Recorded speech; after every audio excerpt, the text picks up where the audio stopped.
new hot and techy Brezza, the city-bred SUV. All right, buckle up. Get your headgear right if you're attending it at the ground, for the Sunrisers are back in town against RCB, two teams that put together the highest aggregate in any T20 game just a few weeks back. Why should we expect anything else as we build up to the reverse fixture? SRH against RCB at the Rajiv Gandhi Stadium is where our attention lies for match number 41 of this year's tournament. On Maruti Suzuki Arena presents ESPN Cricket for Timeout. Both camps well represented. Tom Moody is back in action, the former SRH title-winning coach, after a day off. Enjoyed your day off, Tom? Very much so, thank you. Excellent. Varun, former RCB bowler, of which there should be many more that they need the services of today. Absolutely. Oh, okay. You felt bad for the Gujarat when lost yesterday, I saw. I did. Yeah. Your heart beats more Titans than Challengers. No. It's nothing like that. Titans was more recent, so yeah, obviously. You're like a typical Indian fan only. Yeah. I'll tell you whose heart beats for RCB though. Even though he's an objective journalist with a lot of credibility, our senior correspondent Shashank Kishore, when he writes, he has to be a proper Cricket Info writer where he's objective. But he's an eternal RCB tragic. Absolutely. Is that fair to say? Absolutely. Isala Cup Namdu. That's one dialogue that I'm yearning to say for the men's team. Repeat that again because I've seen it so often. Say it again. Isala Cup Namdu. That's which what means? The women's team did when they won the trophy. But the men's team, well, the wait continues. Oh, well, at least if they are to get in a performance today, who knows? Funny things have happened. We're not realistically entertaining the sort of RCB going on a hot streak, but a win against SRH after what happened at the Chinnaswamy would be just oh so sweet. For now, we back the home team who sit pretty with 10 points in 7 games and could make it 12 from 8. Put the pressure on to Kolkata before their game against Punjab tomorrow to reclaim a top 2 spot. Healthy net run rate, growing, but in spite of the big scores, it's not necessarily always been big wins. Therefore, you see Kolkata with the best run rate on that point table. Who knows how crucial that will be come the end of the season. When I started off, I said, why should we expect anything different? Today, we expect another run fest, or could this be an anticlimax? Is there any chance it will be an anticlimax? It could be an anticlimax of a match. Really? Purely because of the form of both sides at other ends of the spectrum. Sunrisers are playing a very hot brand of cricket that is appealing and it's capturing everyone's imagination, where RCB are capturing everyone's imagination for the wrong reasons. Wondering why, how. The certain mistakes seem repeatable year in, year out. And as we have now got news from the ground, very interestingly, Faf du Plessis wins the toss and bats first. So we will get to see something different today. Is this down to what the Sunrisers have done? Varun? Absolutely. I mean, I wouldn't be putting Sunrisers to bat first with what they've been achieving over the last, this whole season, because the only factor which might get you more wickets is pressure. So you score big, put pressure on them to get runs quicker than they would want to, but they've been getting runs very quick as well.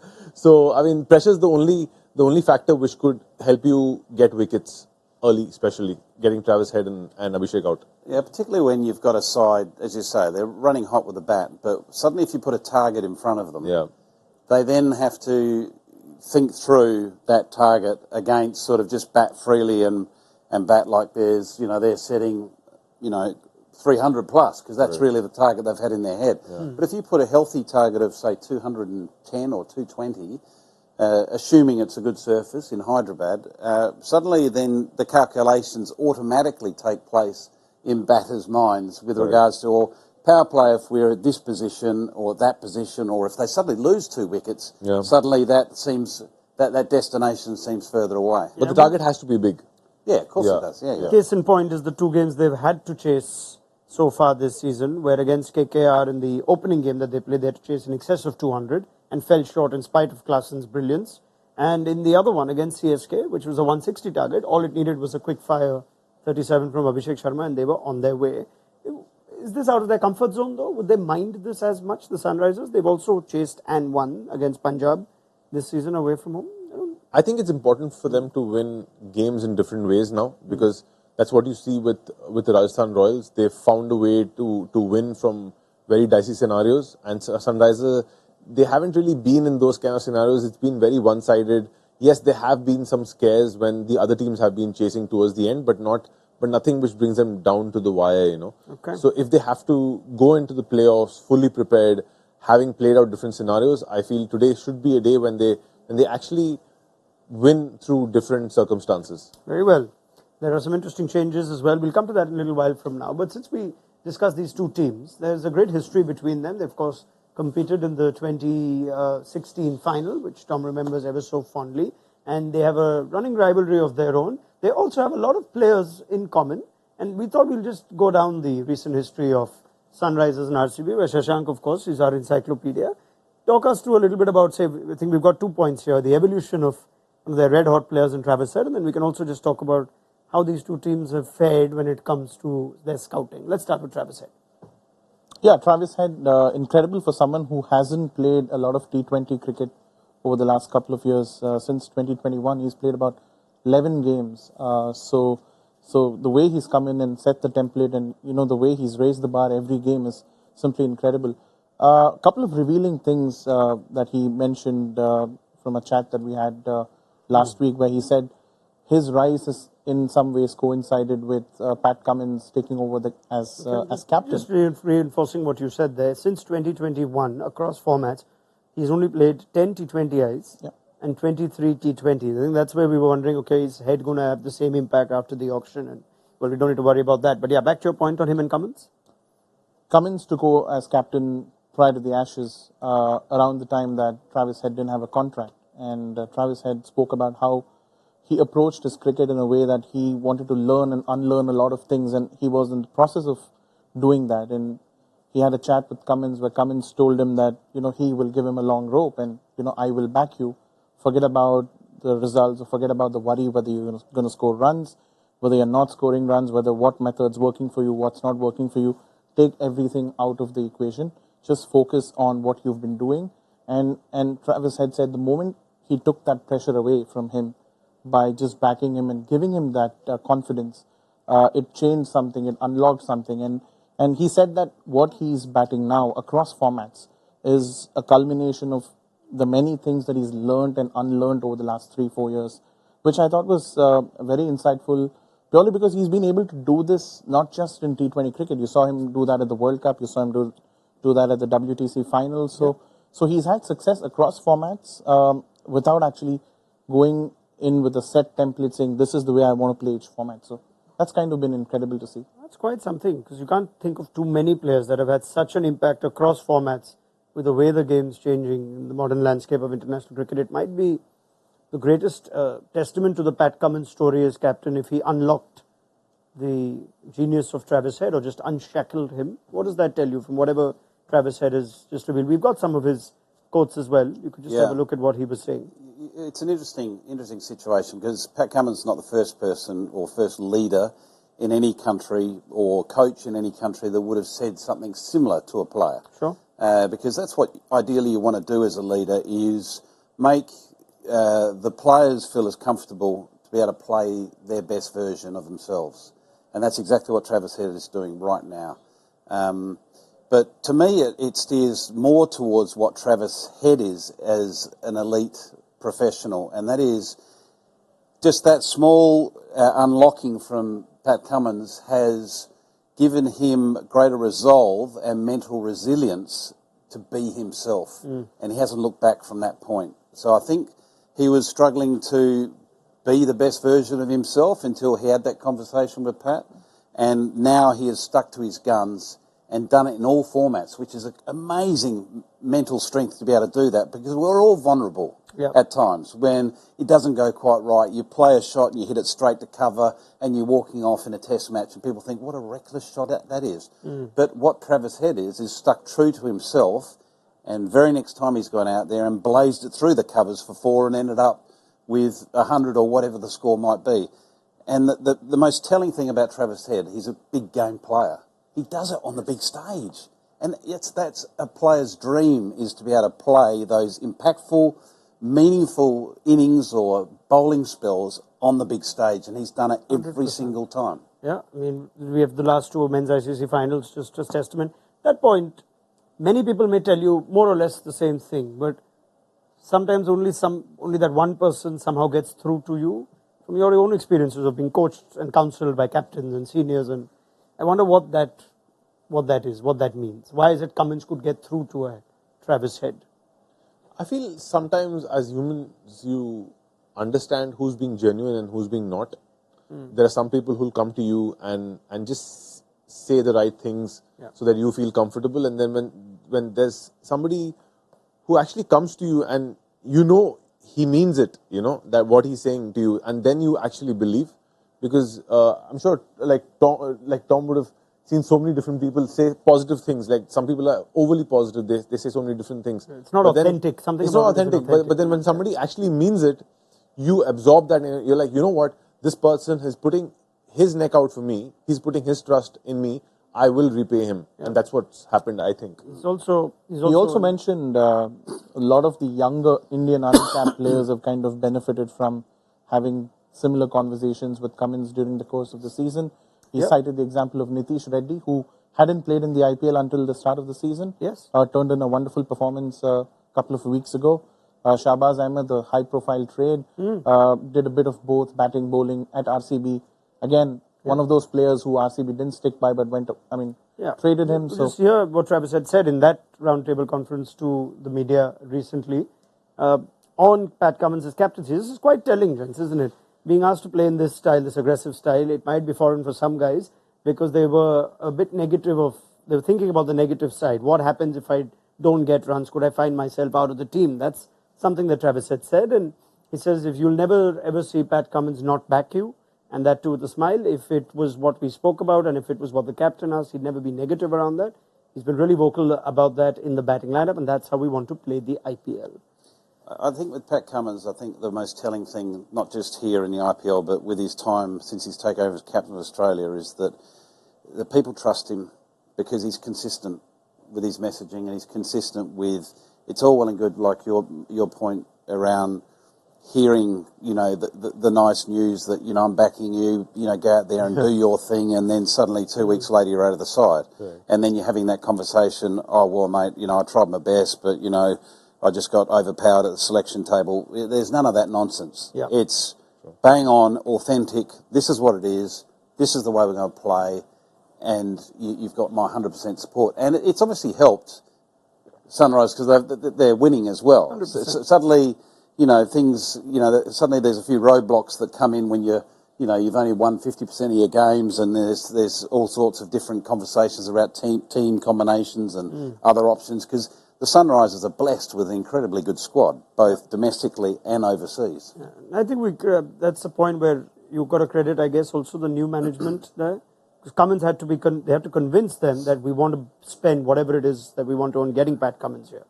And then Travis Head, and then knowing, and I can't help but think that Dan Vittori's knowledge of working with the Australian team is, he's understood that this equation would work to some degree. Otherwise, I'm sure there's blowback at times. It's not just that. It's also like for the Indian players and for the other players who are not with Pat Cummins in the Australian team, we must not forget he's just coming off winning the World Cup. Oh yeah. So when he talks to somebody like a Reddy or like a Shahbaz, they're not just talking to Pat Cummins, they're talking to the World Cup winning captain, and he just won the World Cup. 100%. So when the World Cup winning captain tells you, you know what, I trust in you to deliver for me, the kind of impact that has compared to just a captain telling you the same thing is different. Yeah, he's got a dressing room full of people that are all 7 foot tall, because that's how they're feeling. Yeah, and I can imagine, I remember Owen Morgan's stocks rose as just this voice and thinker of the game right after 2019. Correct. Yep. And everybody enjoyed listening. Okay, whatever he had to say, it seemed like the magic touch. Now, maybe the same thing, if you say at a different franchise, it may not work. True. But it's working for Pat Cummins. Enjoyed that roundtable conference with Travis Head, though? Yeah, he was very, very insightful. Didn't, look as if he didn't want to answer any particular question. He was willing to take everything up, straight up. And there was no nonsense kind of approach that he's shown with the bat as well. Straight in, straight out kind of answers, frank, to the point. Was it scheduled in the second innings of the Sunrisers game when he's relieved of his services, or did they wait for the game to finish and do it on a free day? Yeah, it was on one of those days. I think he was extra happy because he just completed a round of golf or something. So, really? so yeah. He might have won. He can do very little wrong, can Travis Head right now. For now, I don't think we'll be seeing Travis Head for at least the first part because RCB have decided to bat first. Let's just confirm. Jaydev Unadkat will return and Washington Sundar, who was the impact player in the last game, would perhaps miss out and we will see Travis Head come in. This, remember, is the bowling first 11. So that's what they've gone with. They've curiously not chosen to have Washi in today. Varun, very quickly. Umran Malik, man. Come on, give him a game. Give him a proper game. For Jaydev Unadkat. Jaydev Unadkat has got a lot of chances this IPL. I'm nothing against Jaydev.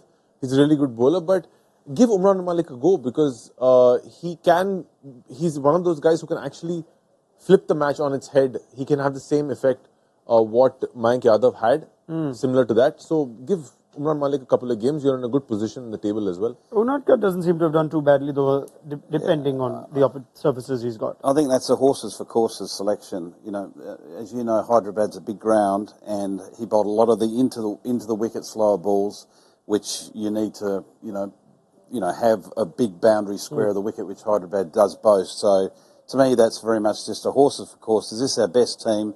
He's done a good job when he's played. Yes, he's bowled a couple of expensive overs amongst that, but he, overall has played his role. Yeah, and that's how Unadkat's gone. That I'm hearing what you're saying. 11s. I'd love to see the Rocket Man bowl as well. Yeah, but if you have square boundaries, just get a fast bowler and bump the hell out of them.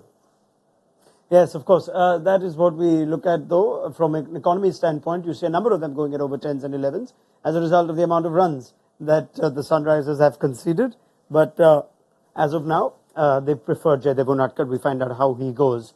And just look at the RCB team. Just see if there are any noteworthy returns. But there aren't because Glenn Maxwell, even though he's travelled with the team, is still not back in the playing 11. Cam Green keeps his place, so too Will Jacks. And they continue to prefer Lockie Ferguson over Reece Topley. One would think that they'd add to their bowling resources in the second innings in the form of Vaishak, in all probability. Any surprises that we're not seeing either Maxi back or any other? Yeah, but who for, though? That's the thing. You know, like Will Jacks has gone out there, played a really nice knock up in Kolkata. He offers them a similar option as an off-spin bowler that Maxwell does. Probably doesn't field as well as Maxwell, but he's certainly safe in the field. And Cam Green got runs as well last game. So, I mean, you can't... Sorry, he got wickets last... wickets. Wickets. Yeah, wickets. Got a few runs, but only about 10. Correct. All right. No wickets.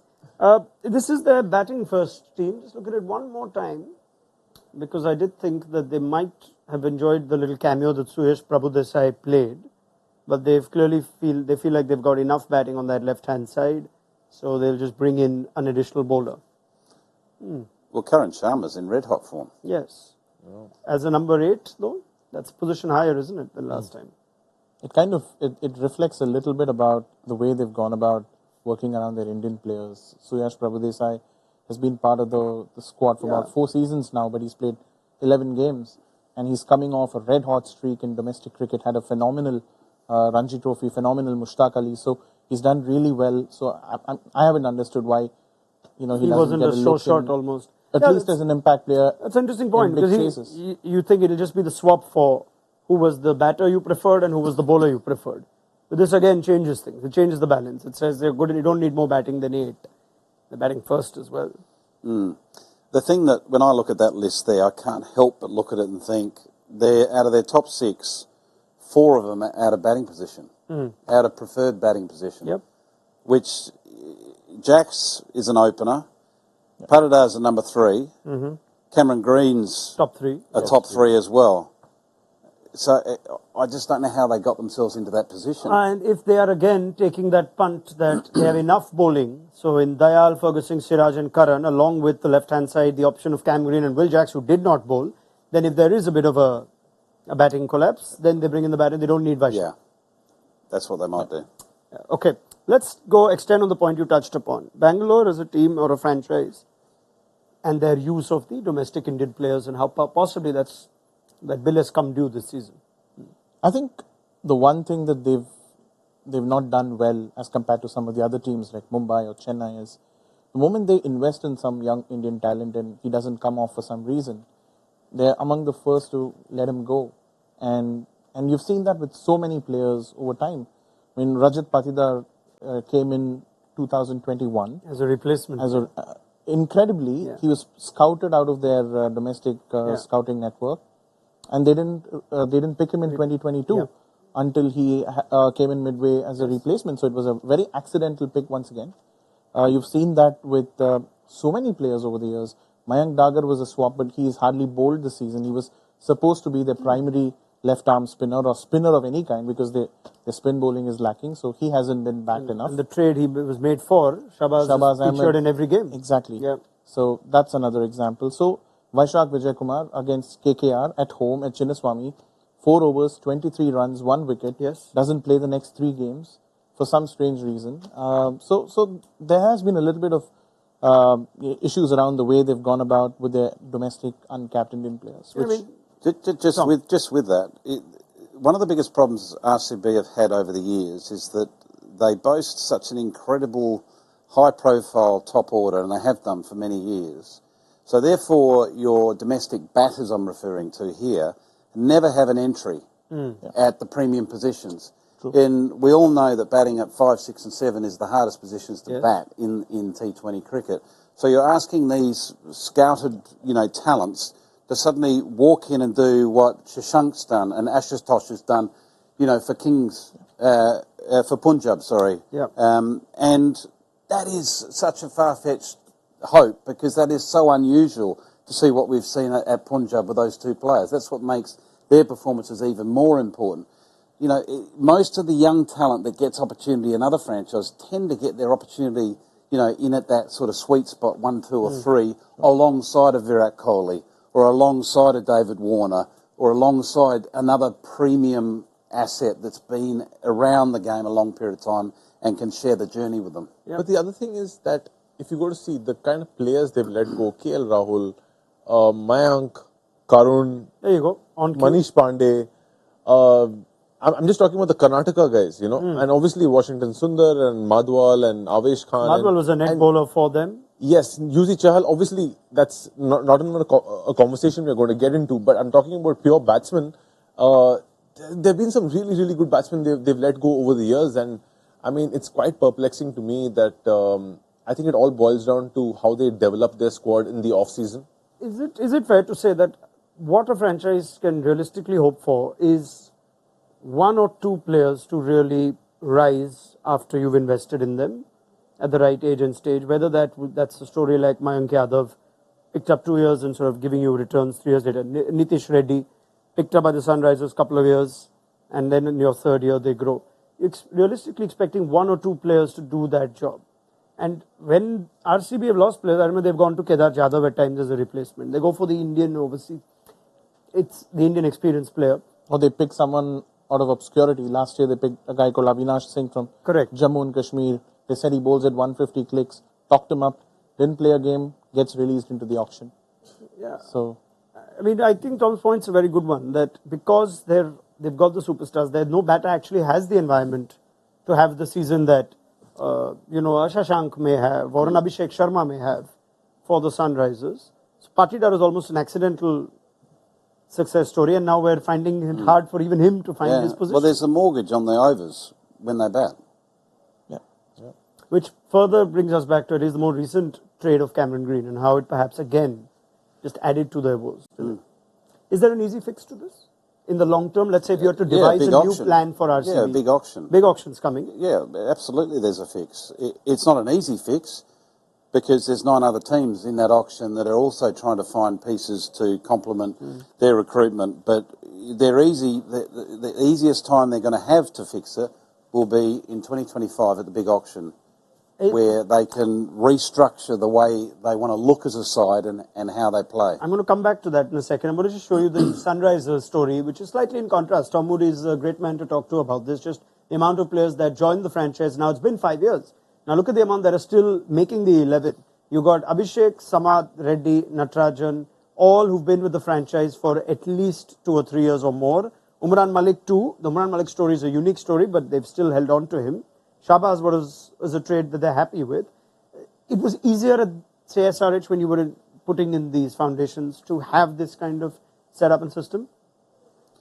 Well, it's never easy because it's very subjective, isn't it? Everyone's got, an opinion on, who's a better option at the top of the order or with the new ball or whatever it is. But you don't have to look too far when you're south of India to see what the best model is. And that's a model that's in yellow. And CSK do it very, very well. And if you look at sport globally, it's also a common theme. I look at other sports as well and look at, what happens and what works. And that sort of continuity around squad building and building trust in your playing group, it's a bit like the shorter story we talked about with Pat Cummins and Travis Head.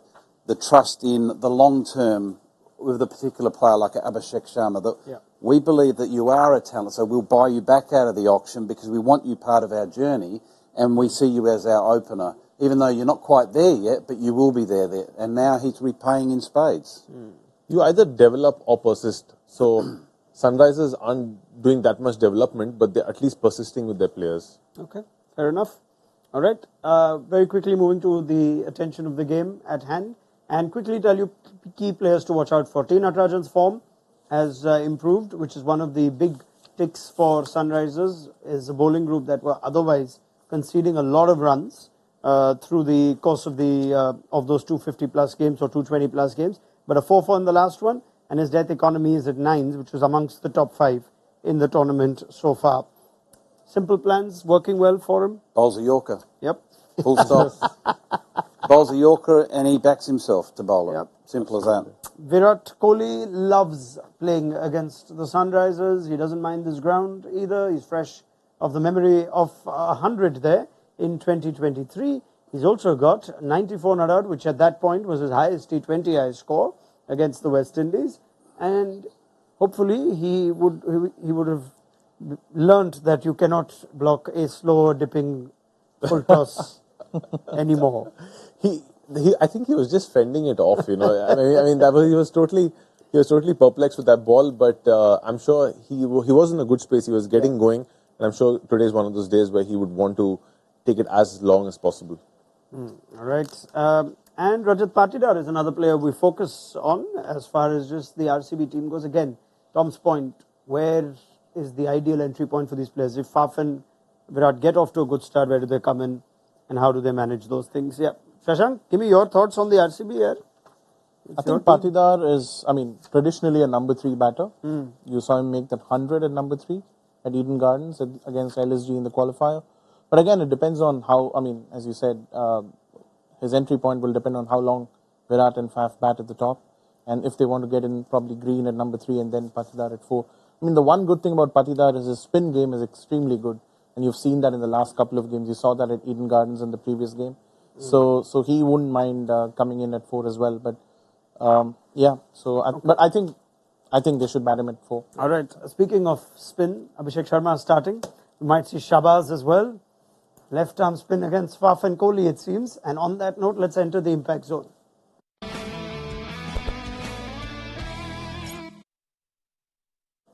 Right, each expert picks 3 players for each game, a batter, bowler and a wild card. Impact points as per ESPN Cricket for Smart Stats.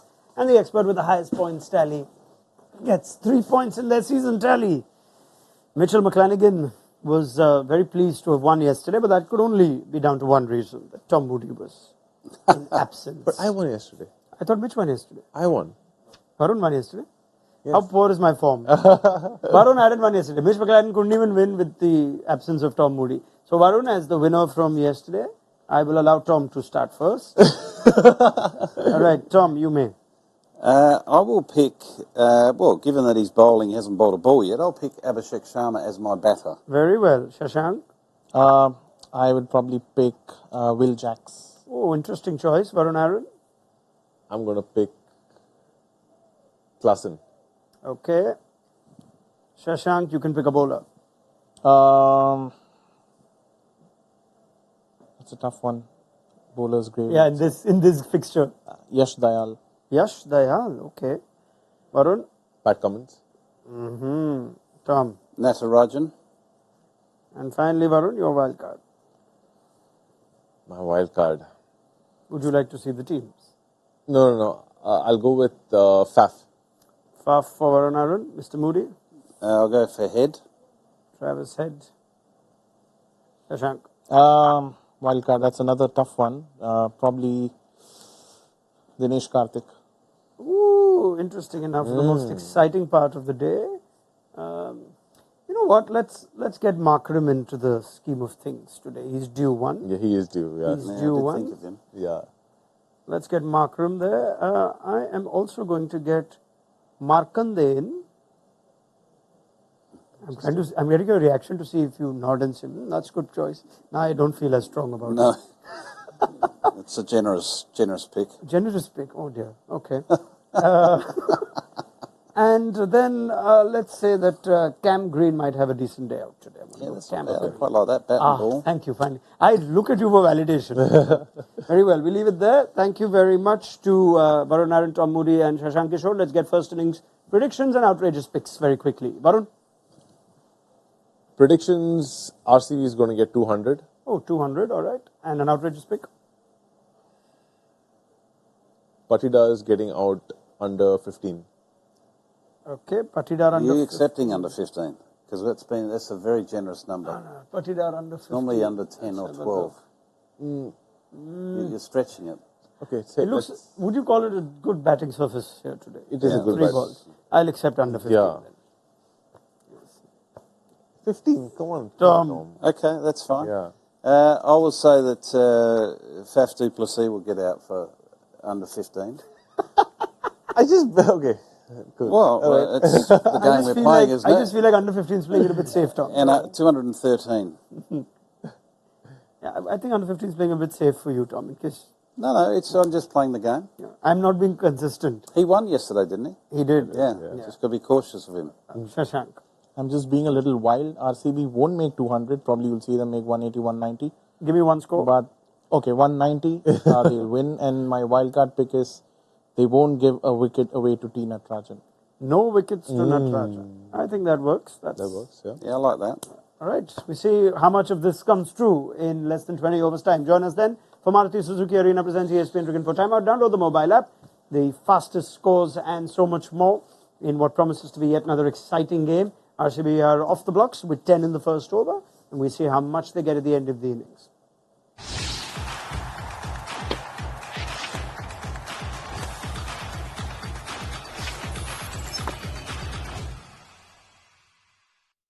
All new hot and techy Brezza, the Citybird SUV.